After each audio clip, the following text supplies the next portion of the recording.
भुसावळ शहरातील प्रभाग क्रमांक 7 मधील गटारींची दयनीय अवस्था झाली असून या प्रभागात मोठ्या प्रमाणात अस्वच्छता वाढली आहे। त्यामुळे नागरिकांचे आरोग्य धोक्यात आल्याने प्रभागातील नगरसेविका प्रीती मुकेश पाटील यांनी याविषयी नगरपालिकेच्या मुख्याधिकाऱ्यांकडे तक्रार केली आहे। प्रभागातील अनेक भागातील गटारींची 5 वर्षांपासून स्वच्छता झाली नसल्याचा दावा निवेदनाद्वारे करण्यात आला आहे। तसेच सफाई कर्मचारी प्रत्यक्ष काम न करता हजेरी भरतात। नागरिकांकडून कर वसूल करून निष्क्रिय कर्मचाऱ्यांना वेतन दिले जाते। प्रभागातील सर्व भागात नियमित स्वच्छता करावी। स्वच्छता करण्यासाठी जाणाऱ्या कर्मचाऱ्यांना झालेल्या कामाचा पुरावा म्हणून नागरिकांची सही घेण्याची सूचना करावी। अहवाल नगरसेवकांना सादर करावा अशा प्रकारची मागणी निवेदनाद्वारे करण्यात आली आहे। आवाज जनतेचा न्यूज करिता कलीम पायलट भुसावळ।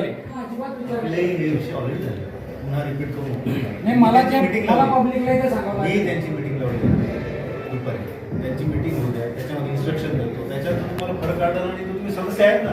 स्वच्छतेच्या संदर्भामध्ये आता मी मुख्य अधिकाऱ्यांना 21 तारखेला निवेदन दिलेलं होतं। या संदर्भामध्ये आमच्या तर मुख्य अधिकाऱ्यांच्या दालनामध्ये ती बैठक झाली।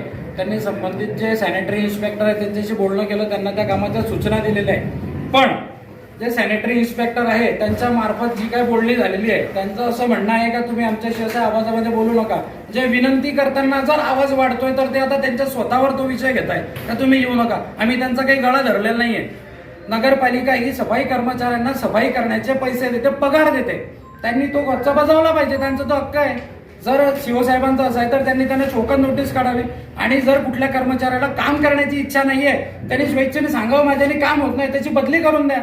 पण माझ्या प्रभाग क्रमांक 7 मध्ये गटरची सफाई, रस्त्याची सफाई नियमित झाली पाहिजे। आणि जर असं होत नाहीये तर माझ्या आजपासूनची विनंती आहे शिवसाहेबांना का मी माझे स्वखर्चाने कामगार लावतो, त्या गटारीवर असलेल्या कामगारांचा पगार करू नये।